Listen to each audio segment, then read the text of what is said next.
All right, so this is for a student in Puerto Rico. Uh, was eager to see if I can give just some email tag advice, and as a viewer, she was very um, promising, I think. So, without further ado, let's just jump straight into the personal statement that she has updated after giving some feedback. We're interested in learning more about the context in which you have grown up, formed your aspirations, and accomplished your successes. Please describe how the most influential factors and challenges in your life have shaped you into the person you are today. So this is for QuestBridge. It's an 800 word. Eventually, you would switch this down to 650 words for the personal statement for the Commonapp. But let's see how she does. Fear, noun, an unpleasant emotion caused by the belief that someone or something is dangerous, likely to cause pain or a threat. I think starting off with a definition, like word definition hook, is not it's not the best starting point for me. I think you could be using, for example, instead a personal descriptive narrative of maybe a slice or vignette of your early life or even current life, so as to surmise kind of certain key elements to uh, kind of infuse into your reader's mind about your life circumstances. This is obviously going to be about, in my opinion, personal socioeconomic hardships because it's for QuestBridge. Uh, Actually, well, it would be ideal to be able to showcase your hardships, your socioeconomic hardships, through your personal statement. Um, a word that so another thing also is that the grammar is a bit off. I wouldn't be using a comma and then using italics. Maybe there's colons. I like italics usages. You just want to make sure when you copy paste it into the text field that the italics option is available. I don't recall that for QuestBridge. I know that bold, underline, and italics are available for Commonapp, I believe, and UCs. But anyways, a word that has invaded my life in such an inordinate manner that it is now as familiar to me as the air I breathe. As a child, whenever I felt fear, I hid away in a place of my own creation. You need a comma here. A small closet that appeared vast before the eyes of a 6-year-old girl. So there's extra space here. An empty white wall turned canvas for my longing for a future filled with possibilities. I think you use a hyphen here, actually. Wall turned canvas. I think these get hyphenated. I don't know if you need the semicolon there. I think you just keep it more emphatic and rhetorical by putting in a period, um, or a dash. Sorry, a dash. Anyways, continuing. I yearned so ardently for someone to share all the hopes that filled my tiny heart with. And when prayers were answered, I was ecstatic. I was going to be a big sister.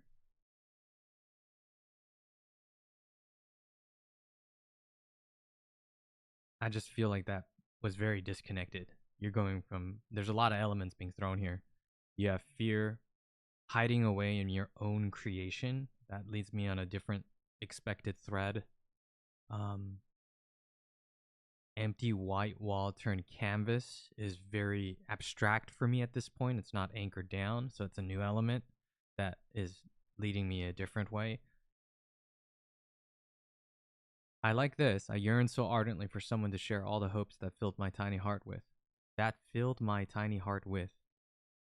So, just the grammar, the word, it's funky here. You got to reread what you're like. Read your essays aloud, guys. Read your essays aloud.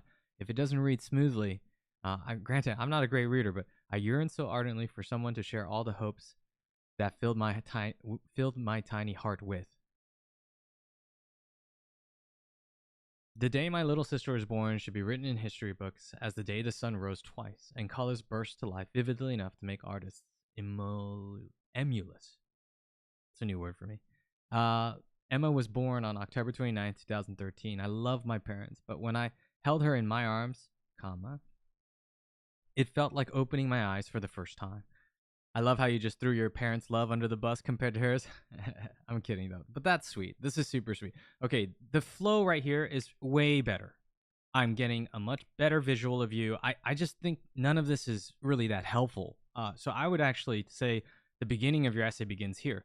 Now, there's a counter argument that could be made at this point. Like, your essay is going to be not about you, it's going to be about your sister, but it's the very beginning. And I've seen plenty of students start, and play that balance really well. For example, you start with your sister and then Emma, and then immediately, well, at least by the second or third sentence, you're throwing in an I statement. So I'm fine with, I'm not concerned about the critique that someone might levy at that point. But just shy of 2 years later, I never wanted to open them again as I watched my sister getting skinnier by the day, my mother crying every time she refused to eat, and my dad struggling to pay for therapy she needed. I was scared. Oh, that's heart wrenching. That's I think the way you write this is way more authentic. I don't think you need to do again any of that. These two paragraphs, just delete these two paragraphs, in my opinion. People often tell you that everything is going to be okay if you pray hard enough, if you hope hard enough, if you want it bad enough. It will all work out. Wow, I love that. Um, the truth we're all hit over the head with someday is this: sometimes it doesn't. That's a pill I swallowed when I was 9 years old, with a stranger sitting across from me trying to explain to me that Emma sees the world differently. Yet no amount of elucidating could make me understand, or rather accept, that my sister won't talk to me, refuses to eat because of sensory problems, and has a hard time learning things. Nothing could ever prepare me for the fear that enveloped me every time I watched her interact with other kids, because they would make fun of the way she jumped and danced by herself, or the unordinary way in which she expressed herself. Okay. My mom told me from a young age that my sister, who couldn't speak, read, or write, will one day be my responsibility. There you go. You're bringing it to you and yourself. I'm glad that you're reeling it back in to you, my responsibility. That if her biggest fear came to pass, she wouldn't be able to fend for herself in a world that often overlooks and ridicules those who lack the ability to do so. I'll be the first to admit that somewhere along the way, my fears started to feel more like resentment when I thought about every individual cast aside by this world. I was outraged because I knew something they didn't. I had witnessed the unfairness of a system who refused to help those who needed it, and the judgment of those who didn't understand them. I had seen one understudied, poorly understood condition sabotage my family. Despite this, I witnessed beauty in Emma's eyes as I tried to understand how she viewed the world, and strangely, I found hope.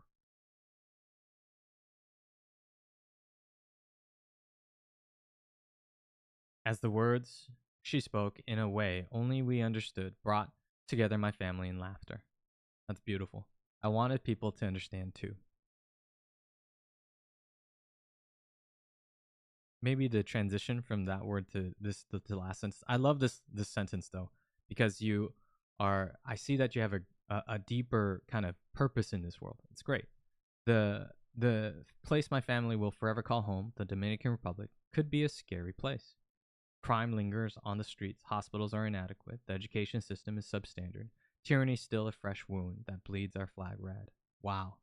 However, the Dominican Republic is also a breathtakingly beautiful place filled with gorgeous beaches, and lively people that taught me what it means to persevere through hardships and never lose hope for tomorrow. Wow. Indomitable, adjective, impossible to subdue or defeat. A word in our national anthem that describes the spirit of our people. It's not that I no longer feel fear, but that I've found reason to fight it every day. Wow, I love that. Daydreams that turned into my reason for living.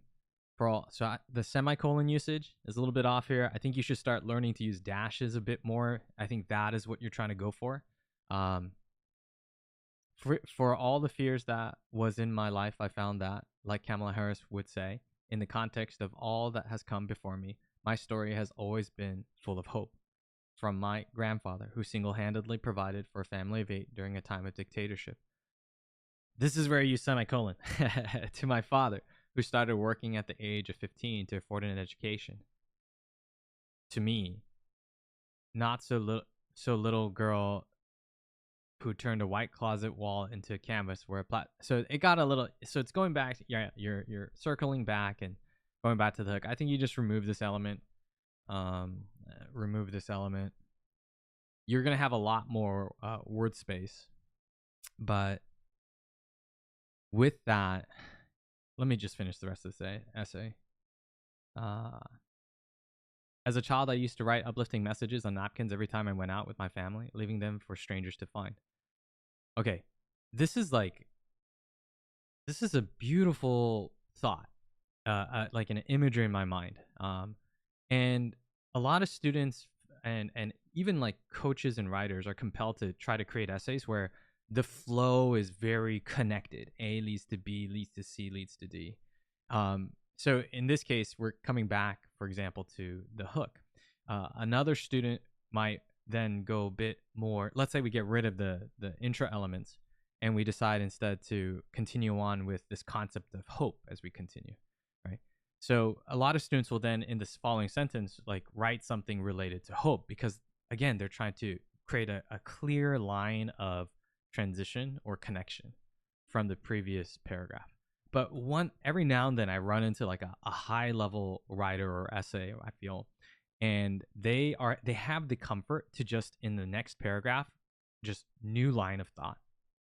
And that's the vibe I got from this. This sounds like such a great final paragraph intro sentence because it just reminded me of the confidence of a writer to throw in that new line of thought, in some way inviting the reader to have the confidence to meander and follow along. And as a result, I guess as a reader, it's a bit more sophisticated, a bit more, I guess, like intriguing. So maybe this could be the beginning sentence of your last paragraph. I hope that kindness would find every person that came from nothing and got a little more, every individual forced to abandon his or her dreams and hopes of seeing tomorrow through. And now Emma, who was diagnosed with autism when she was 2 years old. 2 years old is hyphenated. Double check that. I'm not sure. I also hope that kindness will find its way back to me, her big sister, who is facing her fears every day, embarking on the never-ending mission of making a world that will never overlook anyone. It's a little too fluffy at the end. Like, you're encompassing way too much. Never overlook anyone. Like, this is what I call the moonshot issue. So a lot of students will do this, and as a result, I think they either would exude being rather naive or impractical, neither of which is what you want to signal. So the moonshot issue is when it's like, I want to go to the moon. And it's a very lofty goal, right? But what's a bit more pragmatic and potentially more appealing is by asking yourself what role you want to play in getting to the moon. Because getting to the moon requires a symphony of so many different disciplines and expertises. So, for example, let's say you're a chemical engineering major. And so you can then have your thin slice of a piece of what it takes to get to the moon. So maybe it's, I want to develop the sustainable rocket fuel that will help us to get us help fuel the next generation Starship rockets, right? Now I see a student that has a bit more pragmatism, a bit more, I guess, a focus. There's a bit more clarity. I just see so many students throwing out these very idealistic wishes. And the solution that I've been trying to teach them is you're doing a moonshot. Try to get a thinner slice. And so that's the feeling I get when you try to broaden it out so much here. Be humble about the impact that you want to make. Be bold, but also be humble. There's obviously a balance there. But yeah, I don't have the time to read the second version. I would say, though, that if you... Let's see, how many words is this? 126.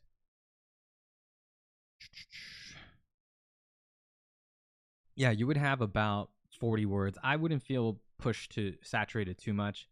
Remember, you're going to have a 650-word version as well for your personal statement. But, now that I think about it, I would try to saturate the 800 words. How would I do that?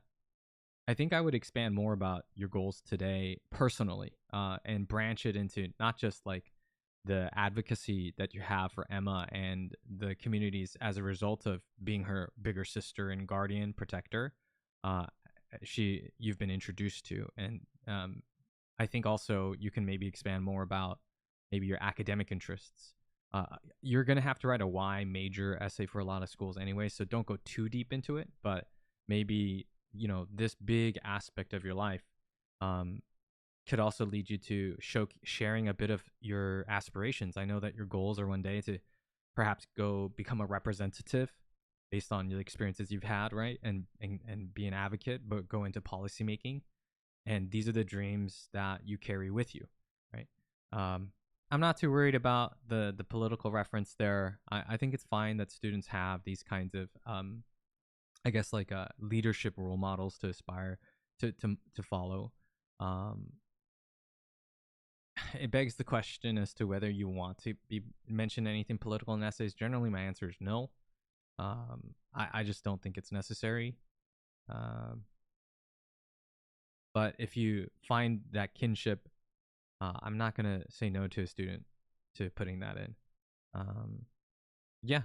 The other thing that this student um, worked so hard to prepare for me, which is why I feel so bad that I want to make sure that I'm giving you my thoughts here because I want you to do well. I really want you to do well, and I want to hear back from you all the great news and success. I'm rooting for you. But let's see here. So this was the Commonapp worksheet where you want to choose up to 5 awards, academic award achievements or distinctions, and that's why they're bolded in the 5 here. We have some leftovers. So are you gonna? Oh, these are the awards, and then we have up to 10 activities, and then there's a bunch of small question prompts. Okay. Let's see what I could do here. Winner of the national robotics, national. So it's interesting that you're putting you have really you're deciding when you're thinking about how you want to put your best foot forward for your academic distinctions or awards, top 5. You're thinking firstly there's international versus national versus state, regional versus school. So obviously the expectation is that international awards are going to be a bit more compelling or impressive than school awards. School awards, for example, being let's say you get student of the month versus international, I don't know, debate competitions. The other thing is, I think when you received it, because it's not always the case, but the closer you are to current 12th grade awards, the more, I guess, current your achievements will feel and resonate.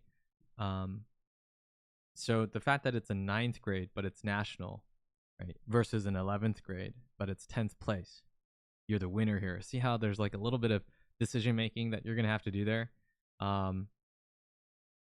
What's the algorithm to decide that? I think being winner is big versus being 10th. I think 10th is the reason why it would not win out. So I'm agreeing with the order.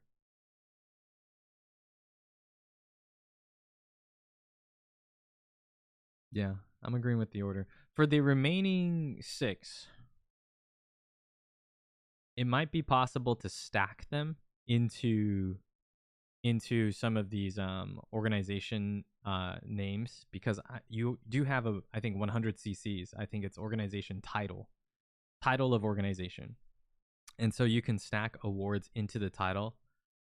So for example, let's say it's I know it's journalism, nature documentaries or nature, and then you could say first editor of I guess first editor of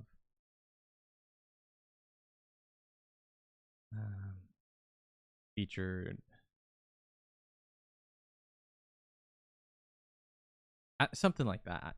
You can, I know this would also fit into position leadership, but I've seen a lot of students start really showcasing using the 100 cc's of the title in clever ways. And one of the clever ways I've seen students do that is by incorporating some awards. But again, my rules, if you've seen my previous guide about it, it's about consistency. So if you're going to do things consistently, then so long as it's valuable and it's helpful to the admissions reader, I think that's something I would encourage. I've rarely, you don't want to go too crazy with it and start putting in things that bend, I guess, the frame of it. So it's looking good. switch to an I statement here, and you're going to go with family responsibility. I don't think you need to do that. I think honestly you can put this in the additional information section. And some of the schools on the Commonapp at the very least have started to put in like the extra check marks. Hey, if you spend more than 3 or 4 hours doing any of the following, and it's like caring for or for siblings, or like assisting with chores in the home. So a lot of schools are kind of standardizing the request to see your family responsibilities. So I wouldn't give it a 10 spot. I'd actually move this out and maybe take a stack of something here, because you've received a training certificate. Maybe that could be something you can incorporate, or that's something you already can stack into laboratory. This one right here, because that's where you got it from, perhaps. So maybe instead it could be Super Scientist's Award. Maybe you can talk about the project you did and put it into 10th spot. Maybe you have other activities that you didn't consider at that point. So yeah, number 10, I'd move out. You want to be consistent. You want to use the ampersand here. You've been using ampersand so far. So these little details, ampersand, the and symbol.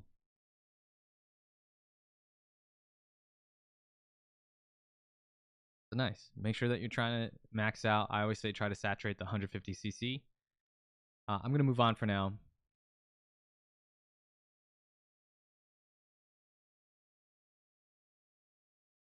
I'm going to skip that. What is your favorite subject? Let's do a couple of shorts here. What is your favorite subject to study and why? For most of my life, my answer would have been science. While my heart sides with that answer, the intricately woven dispositions of language and the untold truths behind history captivates me all the same. Wow, that's very nice. I think that's nice.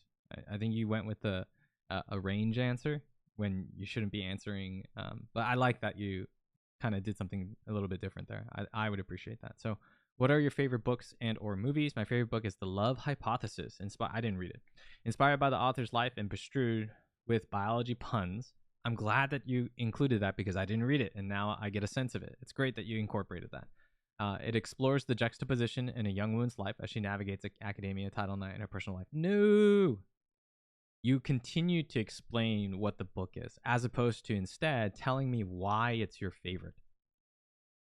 So maybe you need to rebuild this sentence to say, hypothesis,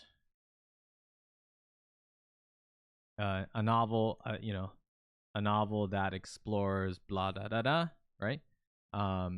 And then you save enough word count, let's say 17 words, 15 words, to then explain why it's your favorite. What is your favorite source of inspiration? When I feel unmotivated, I listen to Hamilton and In the Heights. They tell inspirational stories about are you going to do it again? Are you going to Wikipedia statement me? No. And overcame hardships, which resonate me, no. Good job. So you brought it back to why it's your favorite, because it resonates with you. Something as simple as that, but then you flared it out a bit more with like my background and my experiences. I'm okay with that too. Maybe it could be a bit more specific, like what specifically about your background, but let's see your character word count here. You're at 35, so I think you're fine here. How do you spend a typical weekend? My weekends pervade with adventures that teach me about the world around me by exploring locally owned artisan shops, bookstores, taking care of my sister, performing household chores, and listening to audiobooks about curious topics. I would love a little bit more detail here, like what kinds of audiobooks, but you're at 35 words. I think in this case, it's worth it to maybe do a little bit of trimming so that you can say audiobooks, maybe even just parenthetically, just put in parentheses. That way you're super efficient with your word count here, like X podcast, Y audiobook, and Z audiobooks. Or you could just do something like etc. to show that range there, right? So that's what I would prefer you to do.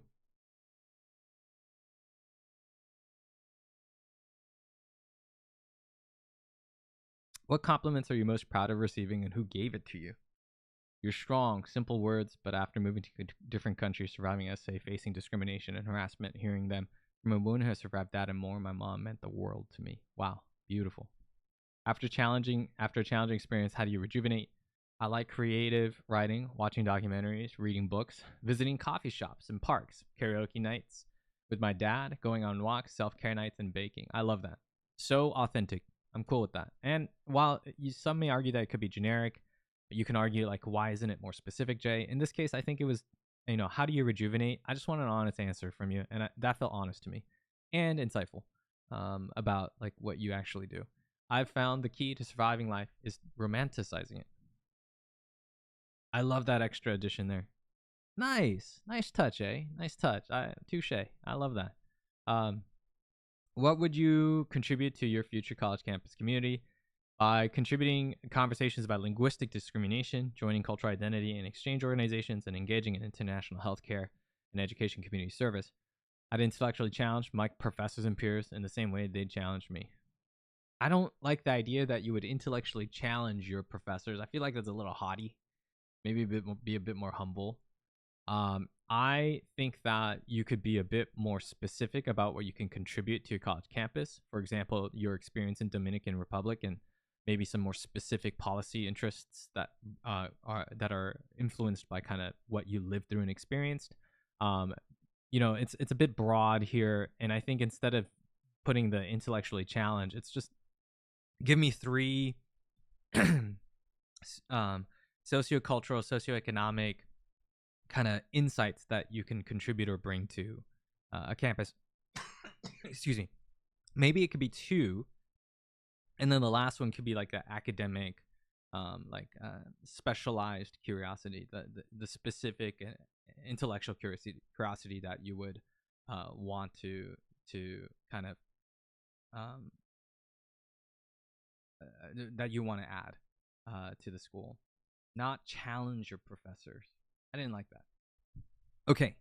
Anyways, wow, that took a lot of time. I actually want to post another video with some updates. I've been collecting a couple things here and there, and I figured that it's about time that I try to collect my own thoughts and post them on YouTube. So I'll try to get to this when I have time. Other than that, thanks for sticking around. Yeah, I wish a really good luck. I'm rooting for you.